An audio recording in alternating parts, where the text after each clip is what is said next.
My argument is it's not anti-Semitic to say that America should keep our money and invest our own hard-earned tax dollars in our own interest, especially for a country like Israel that is nuclear armed and that is doing so well economically, they're able to provide state-funded healthcare and college. I don't think that's a country that needs our assistance, especially how they've shown the entire world that they're very capable of annihilating and wiping out their enemies. I completely believe money's a factor. I watch it every single day here in Congress. The people that I work with, who they're funded by, affects their votes. I'm just unapologetically fed up with it all. Now joining us, Marjorie Taylor Greene, Congresswoman from Georgia's 14th Congressional District. Representative Greene, welcome back to the show. Thank you, thanks for having me on tonight. No problem. I understand you have big news for us. There is something you are considering introducing tomorrow. What is that? Well, actually, I've already introduced them. This week here in Congress, we're doing the National Defense Authorization Act, which is our annual funding for our military. And our military budget should be very focused on our country, on our military, and strictly for defense purposes. However, once again, there is funding for foreign countries, foreign causes, foreign aid, and foreign defense of foreign nations. And so I've introduced multiple amendments to strip that funding out, specifically to defund $600 million for Ukraine. So I've got one amendment to do that. And then I have a second amendment to take out any funding because I found out that one of my colleagues is trying to add more money in for Ukraine. I have two amendments that strip funding from Israel. This would be $500 million. Israel already receives $3.8 billion annually from the United States government. I'm a big believer in defunding all foreign aid and all foreign funding for all foreign countries. So I've introduced two amendments, one to get the $500 million out of the NDAA. The $3.8 billion goes in the state and foreign ops appropriations bill, so that's separately. And I had done amendments for that. And then I have another amendment that takes out another $105 million. This one is $55 million for Israel's counter-drone program and another $70 million for anti-tunnel cooperation. So it's just important. We're $37 trillion in debt. We shouldn't be funding foreign countries, basically because America's broke, and we really need to get focused on our own country and our own people's problems. Okay, so I want to take it one by one. I want to get clarity on all this, and then we'll get into the content and substance of it. So first off, the $500 million that you introduced an amendment to take out of the NDAA, is that the one that recently passed overwhelmingly in the House? Yes, that's the one that overwhelmingly passed.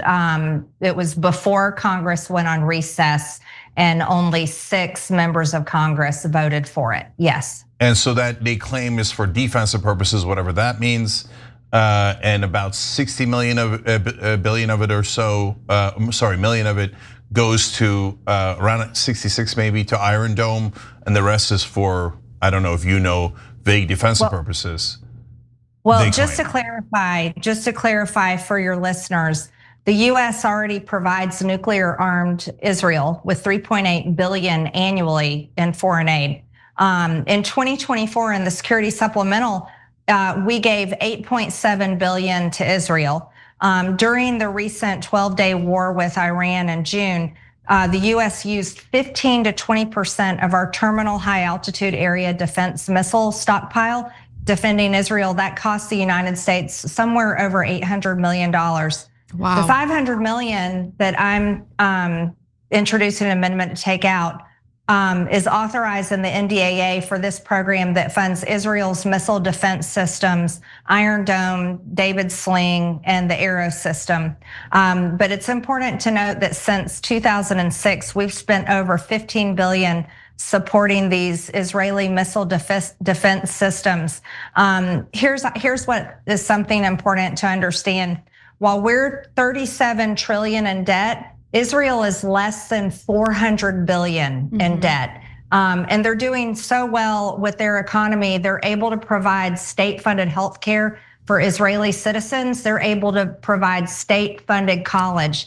My argument is it's not anti-Semitic to say that America should keep our money and invest our own hard-earned tax dollars in our own interest, especially for a country like Israel that is nuclear armed and that is doing so well economically. They're able to provide state-funded healthcare and college. I don't think that's a country that needs our assistance, especially how they've shown the entire world that they're very capable of annihilating and wiping out their enemies. So that's really my argument there with Israel. Right. And primarily my argument is we've got so many problems here at home. I really want to see the United States Congress focus on the American people. So one more quick point of clarification. And the Second Amendment is to take out the entire 3.8 billion in funding? Well, the 3.8 billion is not in the NDAA. That's in a separate appropriations bill. So I wasn't able to do that one here. Right. Oh, so you couldn't do that here. So the two amendments are for the 500 million and the 125 million. And just to be clear, the 3.8 billion that we provide Israel every single year is part of legislation that passed under the Obama administration, a 10-year program, which is set to expire in 2026. So that fight is coming up because I'm sure Israel is going to expect our Congress to re-up and potentially increase the amount of money they can expect from American taxpayers on a yearly basis. So, I think what you're doing here is so important, Congresswoman Greene. So please, thank you, because I know that you now have a target on your back, and I'm sure you're being called all sorts of ridiculous names because you want to, prioritize the American people and do something about our debt. What's really interesting though is when it comes to the military aid that's provided to Ukraine, President Donald Trump has very subtly, but I actually think this is a smart idea, has very subtly kind of started to shift the financial burden a little more over to Europe. So the American taxpayer isn't as responsible for essentially helping Ukraine in their defense. In the case of Israel though, what's really interesting is on top of that 3.8 billion that they receive every single year, you have presidents, and Biden certainly did this literally over 100 times during his administration. He just went, he bypassed Congress altogether to provide Israel with tens of billions of dollars in additional military support and military funding. And Trump has done similar things during the short stint he's had in his second term. And I want to kind of understand, what have you as a congresswoman experienced kind of like behind the scenes? Like, what is it about Israel in particular that gets our lawmakers to just be unwavering in their support and their willingness to shell out endless amounts of money to that country? I think that's a great question, and it's really difficult to understand. So I don't go on the AIPAC trips. I've never been on them. I don't receive their funding, and I have a sign on my office door, literally, that reminds people, if you're coming in my office, it reminds them, if you're coming in for a foreign country, you've got to be registered under FARA, and I think that's extremely important. I don't understand it, Anna, because I serve in the United States House of Representatives, and I believe my job title as a representative is for my district, which is the American people. And as a whole, the body of Congress, we represent the American people and our country and our government and our causes, and we're supposed to work towards solving our problems. However, there is no country all over the world that gets the attention, the funding, the dedication, the amount of votes, legislation, resolutions other than Israel. As a matter of fact, we've voted, I think it's over 21 to 23 resolutions denouncing anti-Semitism, denouncing anything happening towards Jewish people since I've been a member of Congress, January of 2021. And I've never seen resolutions for any other cause like that in that number. As well as when it comes to Israel, we have hate crimes, which is incredibly important. We need hate crimes. People of all backgrounds, races, no matter what their identity is, they should be protected. However, in our NDAA, there's a portion there where they're introducing more penalties for anti-Semitism when it comes to college campuses and protesting. I'm completely against that. So I'm not sure how to answer your question of why. Part of it is there's Christians in America that really believe that verse in Genesis, bless those who bless you and curse those who curse you. And they believe that applies today to the secular government of Israel. I personally don't believe that, and I'm a Christian. And I believe that's basically a pretty big stumbling stone. If you're a Christian, you truly believe that Jesus died on a cross and rose 3 days later and ascended into heaven. And we have very deep convictions on what that meant. That meant that he died for all of our sins to be forgiven. We don't believe in that verse in Genesis, meaning that covers up everything that Jesus did. But I think that holds a lot of power over many of my colleagues and a certain percentage of Americans today. But I think the separation of understanding that being against what the secular government, nuclear armed government of Israel is doing, it doesn't make you an anti-Semitic person. It doesn't make you against Jewish people. It just means that, and for me, it means that I believe our problems are so big in America and our debt is so massive that I'm sorry to the rest of the world, no offense to anyone, but I think we just really got to focus at home. You know, my follow-up to you is more philosophical than policy related, because I don't think I'm mistaken in noticing a change in you, to be quite frank, and it's a change that I personally like. There's a certain seriousness and maturity in the way that you deliver what your objectives are and how you genuinely want to serve what's in the best interests of your constituents and the people of this country. Do you feel that, the way that this genocide in Gaza has developed has kind of given you a different perspective on geopolitics? Well, I think there's two parts to that question, and I appreciate your observation. In the beginning, the media was pretty rough on me. Right. So it was hard for a lot of people to really understand who I am as a person.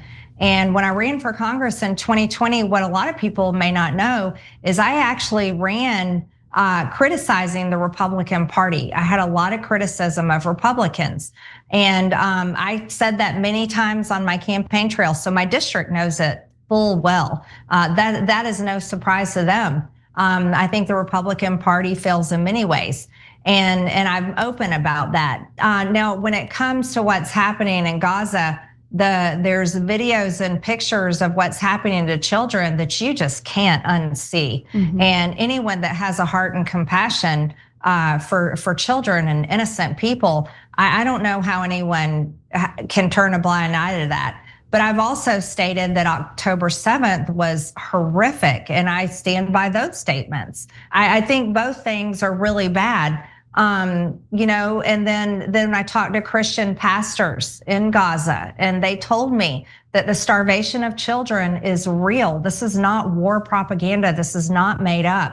And so it was taking some investigation and talking to people and looking deeply into actual evidence I'm seeing with videos and pictures. And I just can't unsee it. I think it's terrible, and that war, it really truly needs to end.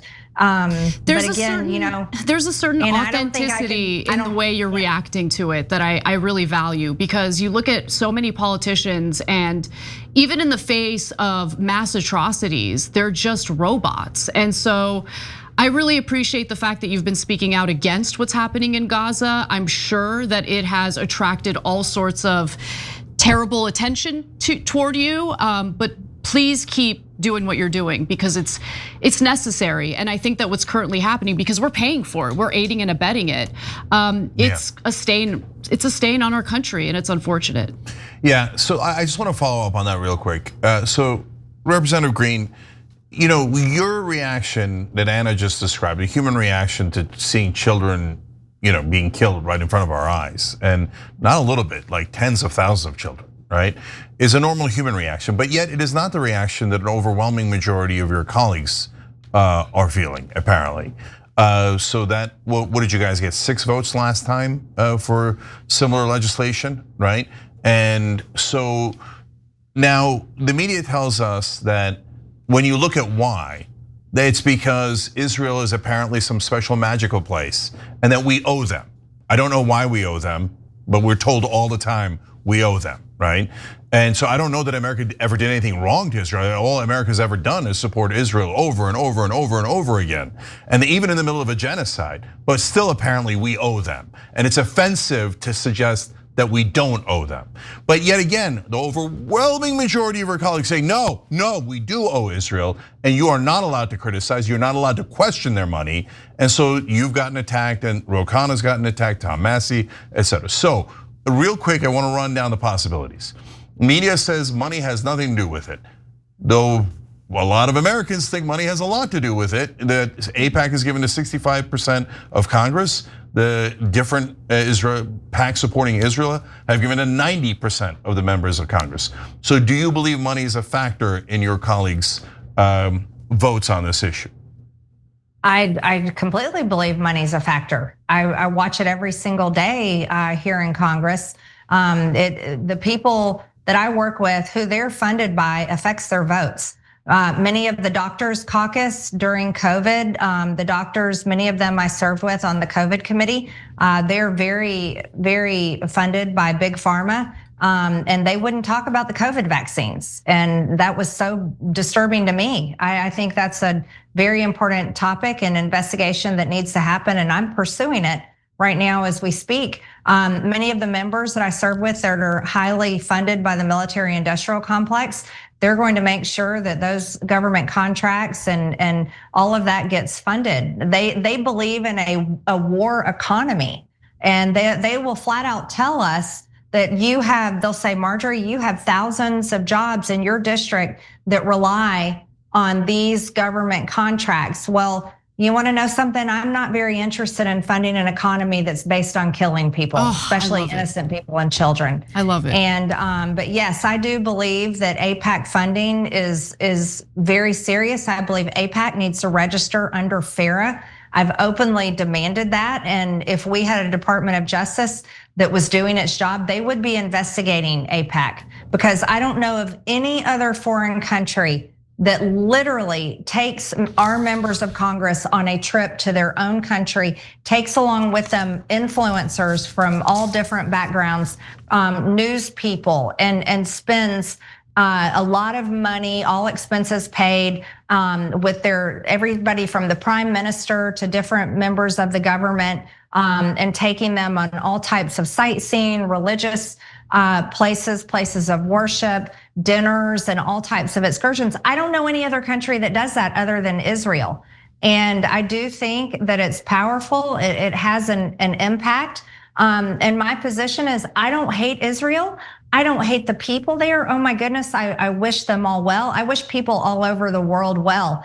But my position is, we are in trouble at home. We're in big trouble, and our debt is serious. And the fact that my children's generation, who are in their 20s, everyone they know can't afford rent, their credit cards are maxed out, the cost of living is too expensive, and insurance is a scam, and our healthcare industry is a disaster. And this is all going to lead to somewhere. And I'm just unapologetically fed up with it all. Okay, so I know you got to run to votes. I'd love to talk more about Ukraine, more about other issues, but one last question about this.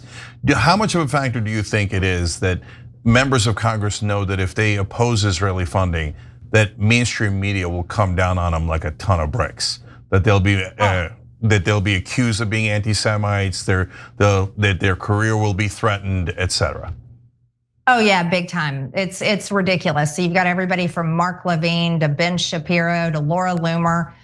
You've got the establishment media will call you an anti-Semite. Newspapers. You'll get phone calls from all kinds of people, asking, "What's the matter with you?" Yeah, the pressure is real. But I think the American people see through it, and the tide is rapidly changing. And I tell you, one of the most delightful experiences I've had since I've been in Washington, and it reminds me of my years before I ever became a member of Congress, is that I'm finding common ground with people on the left and the right that really want to focus in on America. And I think that's the best thing that can happen. And that's why I'm delighted to have conversations with the two of you.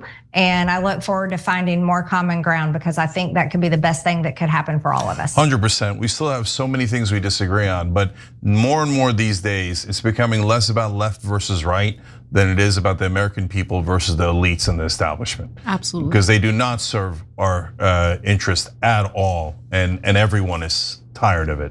So Representative Marjorie Taylor Greene from Georgia, we appreciate you coming on the Young Turks. Thank you.